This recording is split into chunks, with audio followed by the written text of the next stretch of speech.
திருவிழான்னு வந்தா இவ கோயில் வர மாட்டா.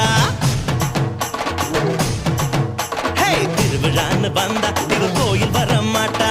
அரிச்சந்திரம் போல இவ போய் பேச மாட்டா. கண்ணகிய போல இவ கோவப்பட மாட்டா.